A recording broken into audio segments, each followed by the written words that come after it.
O programa a seguir tem classificação indicativa livre. Segundo a Organização Mundial de Saúde, o câncer é uma das principais causas de morte no mundo. E o número de mortes causadas pela doença deve passar de 7,9 milhões para 11 milhões e meio entre 2007 e 2030, o que significa um aumento de 45% nas mortes. Aqui na Universidade Federal do Paraná, existe um laboratório do Departamento de Genética que se dedica ao estudo desta doença que atinge tanta gente. No Ciência de hoje, nós vamos conhecer o trabalho dos pesquisadores do Laboratório de Citogenética Humana e Oncogenética da UFPR.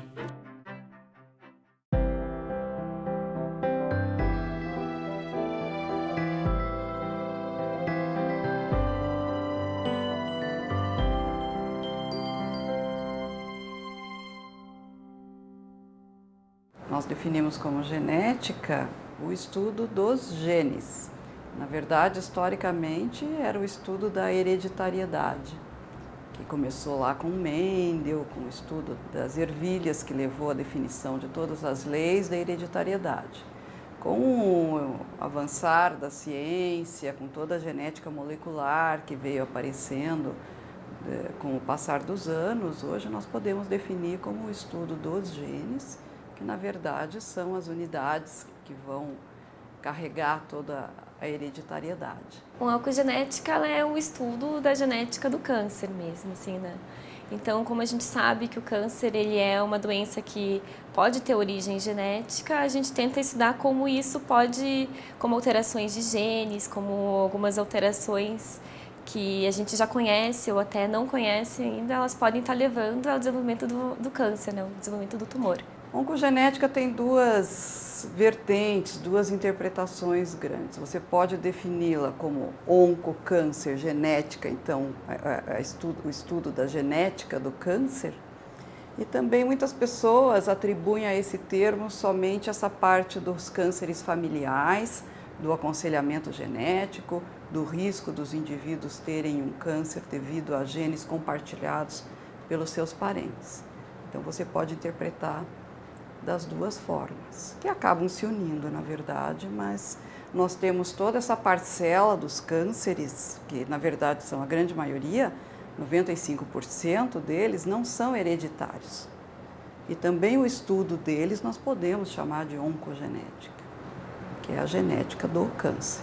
Oncogenética é estudo de todas as variáveis genéticas que têm influência no câncer, né? A gente sabe que o câncer, então, ele é uma doença que tem um fator hereditário também. O câncer, então, ele tem uma influência muito forte da idade, tem diversos fatores, então, que estão relacionados com o câncer.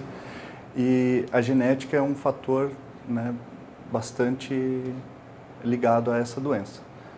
Então, a oncogenética, cada câncer é diferente, né? A gente tem diversos tipos de câncer e cada câncer tem algo específico. Então, por isso que o estudo é tão importante, que a gente tem que tentar englobar. Geralmente, você não consegue trabalhar com vários tipos de câncer.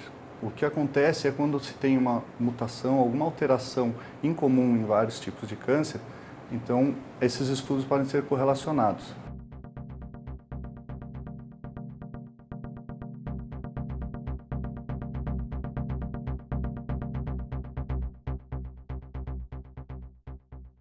O objetivo, como sempre, em todas essas áreas de medicina, assim, a gente tenta encontrar marcadores que possam levar a um prognóstico melhor, um diagnóstico e também levar ao desenvolvimento de novos tratamentos, para a gente conseguir, finalmente, tentar chegar à cura do câncer.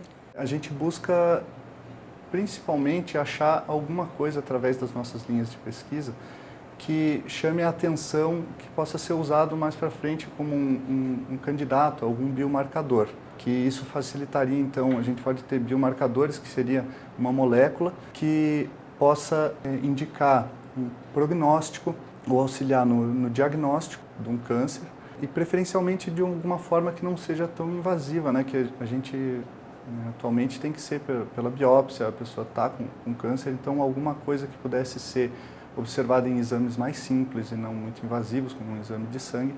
O objetivo final da pesquisa é o paciente, É nós chegarmos em moléculas que possam servir tanto para melhorar o diagnóstico como para desenvolver medicamentos novos. Pesquisa é uma coisa muito a longo prazo. Vocês devem se lembrar da história que foi muito divulgada na mídia das células-tronco, em que se passou uma imagem de que o benefício seria imediato e depois, né, que a população em geral foi vendo que não era bem assim. Né? São anos de pesquisa, a gente publica dados que vão se somar a outros do mundo inteiro para um dia se chegar num benefício. A gente vai dando uma continuidade, então o que a gente começou é algo que outros estudantes vão vir aqui, vão desenvolver seus trabalhos em cima disso, então vai tendo um agregamento de informações muito grande. E isso a gente não sabe dizer, mas de repente daqui a um tempo pode ser alguma coisa realmente significativa. Agora, seria, vamos dizer, muita pretensão na gente achar que vai fazer uma pesquisa e que vai beneficiar diretamente aquele paciente que doou. Isso fica muito claro para as pacientes. É uma contribuição voluntária para a ciência, sem esperar um benefício imediato.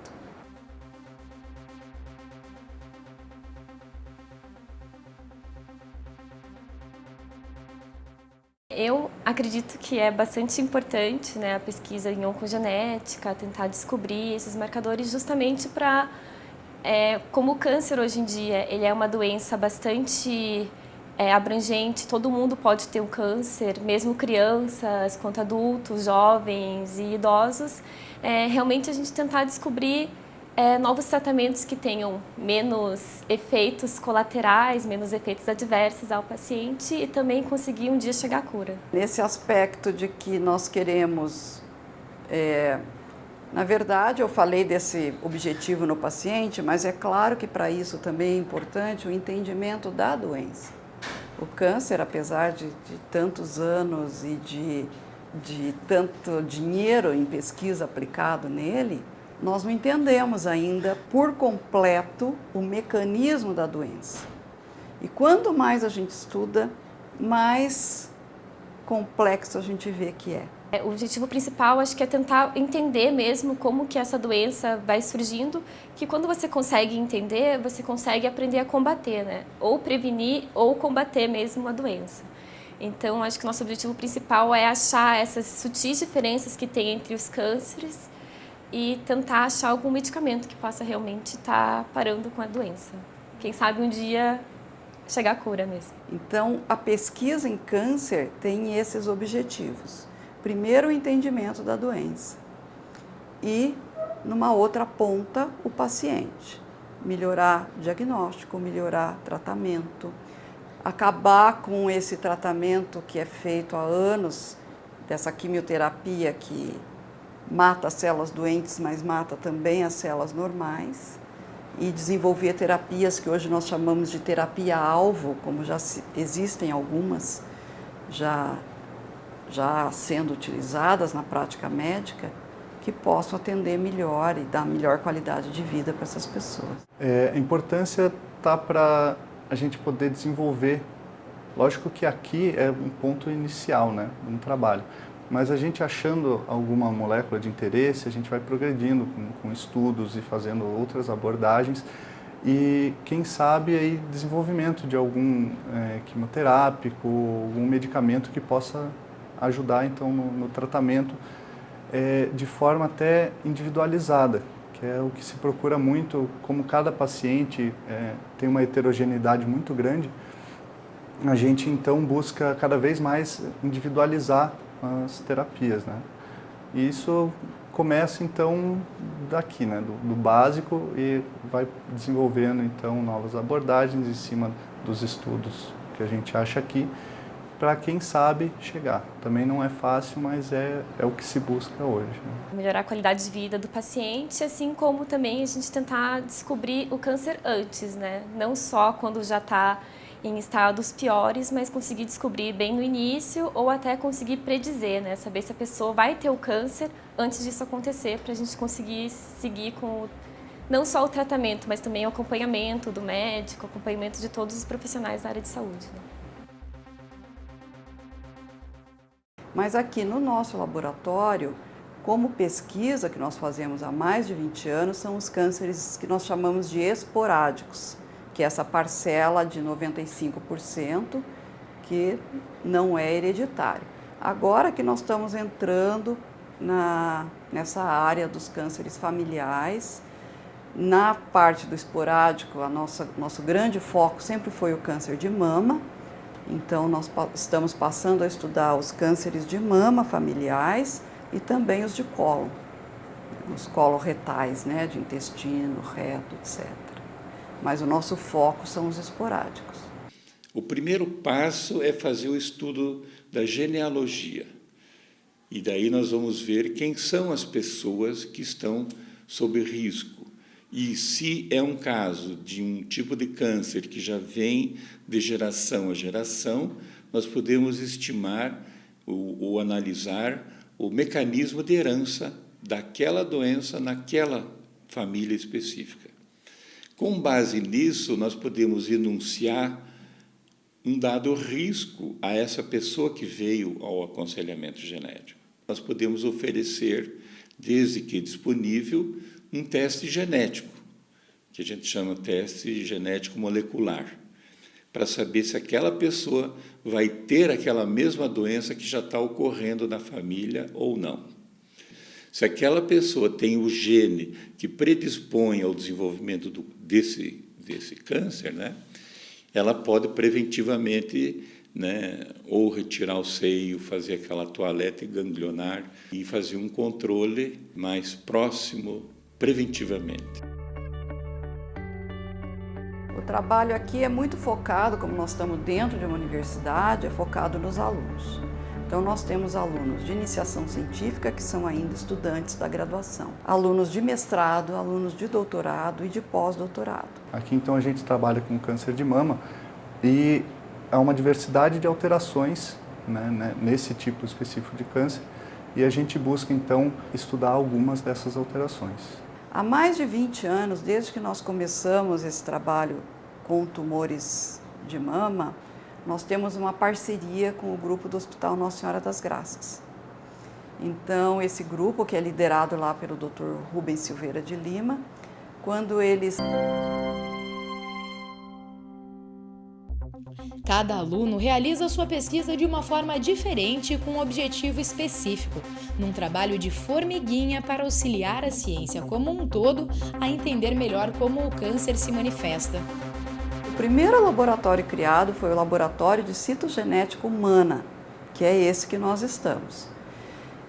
Com o tempo, a citogenética entrou muito na área do câncer. Na década de 80, passou a ser mais fácil metodologicamente se chegar aos genes. Então, por exemplo, nós víamos que um determinado cromossomo estava sempre envolvido naquele tipo de câncer. Os pesquisadores tiveram condições, então, de ver naquele lugarzinho que o cromossomo quebra, que gene está ali. Então, isso que nós chamamos de clonar os genes, de encontrar os genes e poder estudá-lo de uma forma mais aprofundada.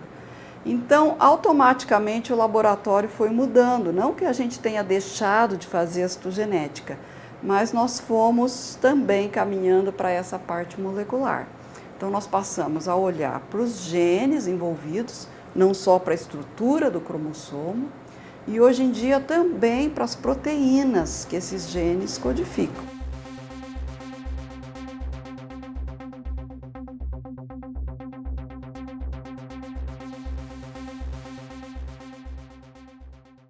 Eu trabalho com proteômica, que é, na verdade, o estudo da expressão das proteínas, então, no organismo, né? Aqui no caso, então, a gente trabalha com avaliar a expressão, a diferença de expressão de proteínas entre tecido saudável, de mama, e tecido acometido pela doença, né? E a gente busca, como tem outras linhas que faz a expressão gênica daí, a gente também busca, então, um perfil ou alguma alteração que a gente possa ver que tem alguma proteína, por exemplo, que ela esteja mais expressa num tecido do que no outro.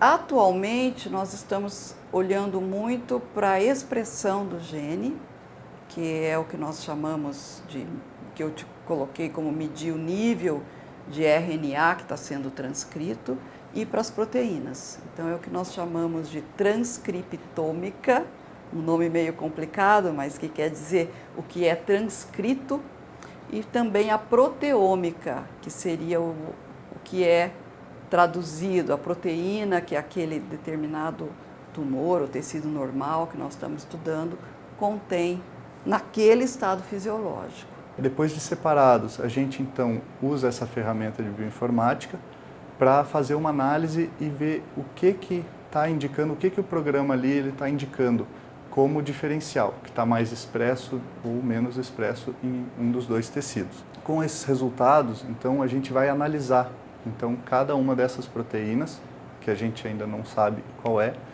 para identificar e ver então, a gente identificou tal proteína, a gente viu que está diferencialmente expressa. Aí a gente vai buscar então uma referência na literatura sobre essa proteína. E depois, com base nisso, se a gente acha, é interessante ou já tem muitos estudos, com base nisso então que a gente seleciona algumas e foca então para estudos posteriores.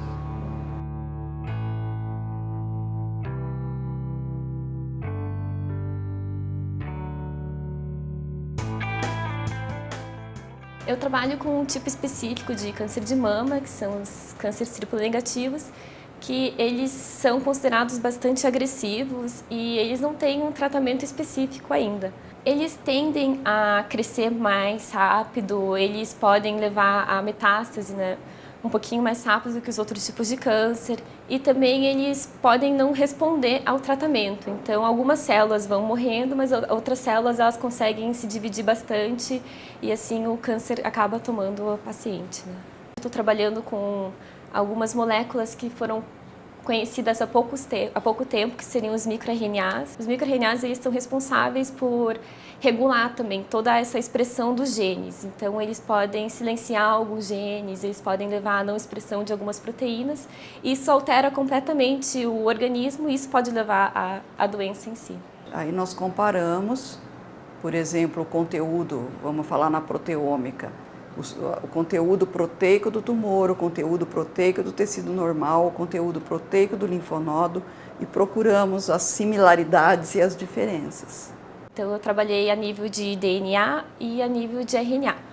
Então, eu fui analisar algumas alterações, que a gente chama alterações de número de cópias, que poderiam ser uma amplificação ou duplicação do gene, ou então uma perda desse gene, que seria a deleção, que a gente chama, e ver como isso pode estar alterando na expressão de alguns genes ou até desses microRNAs. Então, eu acabei fazendo toda a parte prática do meu trabalho, foi feita lá em Washington mesmo.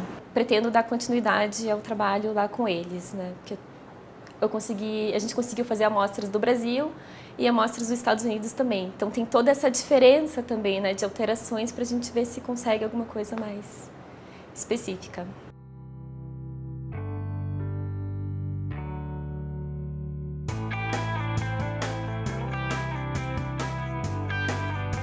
O meu objetivo é ampliar cada vez mais isso. Lógico que a gente sempre espera achar alguma coisa, que assim tenha mais impacto, mas a gente sabe que é difícil, tem muitos estudos nessa área também.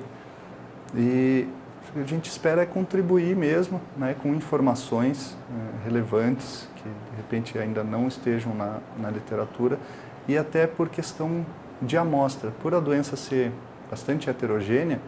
Então, a questão da nossa amostra aqui, também das nossas pacientes, já é um fator que diferencia de outro grupo de amostras.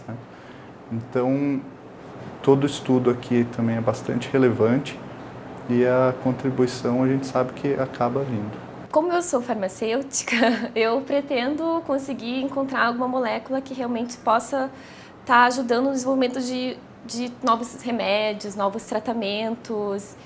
E acho que é o sonho de todo mundo que trabalha com algum tipo de doença, assim, que realmente tem esse enfoque grande. O câncer é uma doença que hoje em dia as pessoas podem não saber tanto a fundo, mas eles sabem desse background genético, desse fato de que ainda não tem tantos tratamentos bons. Então, o meu objetivo de verdade, sim, é tentar achar realmente uma molécula que possa criar um tratamento. Eu sei que o câncer de mama, ele é apenas um tipo de câncer, né? Dentre vários, assim, mas a gente tem que acabar se focando em pelo menos um tipo para tentar ajudar.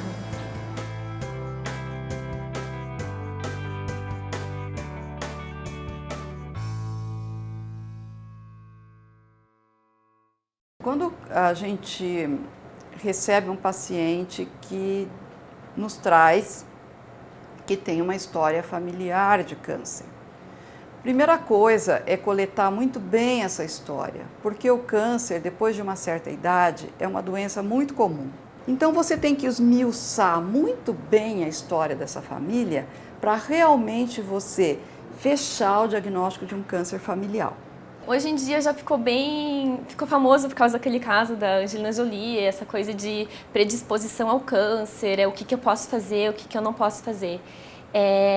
Pelo menos para o câncer de mama, existem esse câncer de mama familiar que a gente fala, né? Que são mutações que a família tem, que vai sendo passada de geração em geração e que isso pode predispor a pessoa a ter o câncer de mama como o câncer de ovário, né? Abaixo dos 40 anos chama atenção, certo? Então, se a gente observa uma história forte de câncer na família, vamos focar no de mama, para eu poder dar um exemplo mais seguro, essa pessoa pode, depois de uma conversa, a gente pode oferecer para ela o teste genético. Já existem genes que nós sabemos que são mutados no câncer de mama. Eles não são responsáveis por todos os cânceres familiares. Eles são responsáveis por uma parte. Então, retrocedendo um pouco, nós temos 90% a 95% dos cânceres esporádicos e só 5% a 10% familiares. Desses 5% a 10%, uma parte nós já podemos ir atrás dos genes. Chamando a atenção disso, equipe multidisciplinar. Aconselhamento genético em câncer não é feito por um geneticista isolado. Nós temos que estar junto com a equipe, com os médicos que estão vendo o paciente, com psicólogos que vão conversar muito. O psicólogo no nosso fluxograma entra em vários pontos. Com equipe de enfermagem, fisioterapeuta, ou seja, quanto mais a gente puder agregar e ter uma equipe multidisciplinar, é melhor. Eu acredito assim que uma vez que você sabe, você pode prevenir de outras formas. Por exemplo, a gente sabe que existem fatores ambientais, a questão da alimentação, ou até a questão de ir ao médico com maior frequência, porque a gente acaba sendo bastante relapso, né? Ah, não, eu tô bem, não tô sentindo nada, não vou no médico. Mas a partir do momento que você sabe que você pode ter uma chance um pouco maior do que a população, você passa a prestar um pouquinho mais de atenção, né? Alterações que a mulher conhece o próprio corpo, né? A gente sabe como é que funcionam as coisas. Então, qualquer alteraçãozinha, você pode ir ao médico e questionar isso mesmo, né? E aí é dado esse risco. Por exemplo, você tem 40% de chance, você tem 80% de chance. Então, por exemplo, se eu tenho 80% de chance, eu posso pensar numa medida mais radical. Se eu tenho menos, vou ter uma vida saudável, vou fazer meus exames com maior frequência, vou tomar medidas menos radicais, mas que também vão colaborar bastante.